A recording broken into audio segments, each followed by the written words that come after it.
વડોદરા મહાપાલિકાના સત્તાધીશોની વધુ એક બેદરકારીનો પર્દાફાશ થયો છે। વીઆઈપી રોડ કારેલીબાગના આનંદનગર અને સૌજન્યનગર હારમની સોસાયટી સહિતના જે વિસ્તારો છે ત્યાં પ્રશાસનના પાપે રહીશો ભોગવી રહ્યા છે હાલાકી।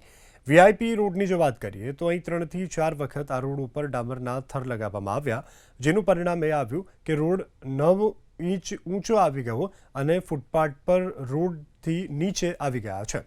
સ્થાનિકોનું કહેવું છે કે તેમના મકાન જમીનથી 3 થી 4 ફૂટ ઉપર હતા, જો કે રોડ ઊંચા થતાં સામાન્ય વરસાદમાં જ તેઓના ઘરોમાં પાણી ઘૂસી જાય છે। કોન્ટ્રાક્ટરો અને અધિકારીઓની મિલીભગતથી ટેન્ડર પાસ થયા છે, ભ્રષ્ટાચાર થયા છે અને જે અંગે સ્થાનિકોએ વિજિલન્સ તપાસની માંગ કરી છે। વડોદરા શહેરમાં અનેક વિસ્તારમાં રોડ રસ્તા નવા બને છે। સિસ્ટમ એ છે કે જે જૂનો રોડ છે તેને પૂરેપૂરો ત્યાંથી ઉખાડી અને નવો બનાવવાનો, પરંતુ અધિકારીઓ, કોન્ટ્રાક્ટરો અને સત્તા પક્ષની જે કામગીરી છે, જોઈ શકો છો અહીંયા આ વીઆઈપી રોડ બિલકુલ સરસ રોડ જોવા મળી રહ્યો છે, પરંતુ અહીંયા 4 થી 5 વખત રોડ બન્યો। આ રોડ બન્યા બાદ અહીંયા જોઈ શકો છો આ વરસાદી ડ્રેનેજ ઉપરનું આ ઢાંકણ અત્યારે તમે જોઈ શકો છો। હવે જે રોડ કેટલો ઊંચો કરી દીધો છે તે બતાવવાની કોશિશ કરીશું। 2012ની અંદર આ લાગેલું જે કોર્પોરેશનની જે ડ્રેનેજ શાખા વિભાગે લગાવેલું ઢાંકણ, લગભગ હું અહીંયાથી ઉતરું છું, તમને તે જોવામાં સરળતા રહેશે કઈ રીતે તમે અહીંયા મને જોઈ શકો છો। અહીંયાથી હું આ નીચે ઉતર્યો એટલે 9 થી 10 ઇંચ જેટલી જે જગ્યા છે તે અહીંયા નીચે ગઈ છે, તેને લઈને સામેના લોકોને નુકસાન। આ સાથે અહીંયા જે ફૂટપાથ છે હંમેશા રોડથી ફૂટપાથ ઉપર હોય, એટલે કે અંદાજિત 2 થી 3 ફૂટ ઊંચો હોય, પરંતુ ફૂટપાથ પણ નીચે જઈ રહ્યો છે।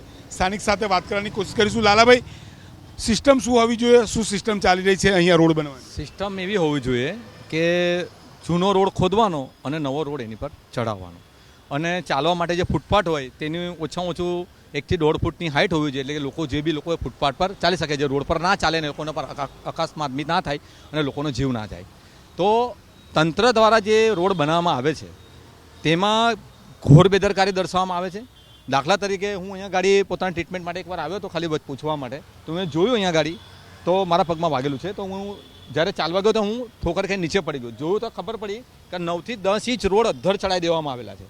હવે મારે કહેવાનું એમ છે કે ભાઈ જે લોકોના પગમાં તકલીફ હોય, જે લોકોને પેરાલિસિસ હોય, એ લોકોના આવવા જવામાં તકલીફ એટલા માટે પડે કે તમે રોડ ઊંચા કરી દીધા, ફૂટપાથ તમે નીચા કરી। આ વીઆઈપી રોડ કેટલી વાર બન્યો હશે અને થરના થર લાગ્યા હશે? અંદાજે જો 10 ફૂટ 10 ઇંચ જેટલું દેખાઈ રહ્યું છે તો મારા હિસાબ ઓછા ઓછું 3 થી 4 વાર બન્યો હશે આ રોડ। વડોદરા શહેરમાં વર્ષે દિવસે 135 કરોડથી વધુના રોડ બની જાય છે।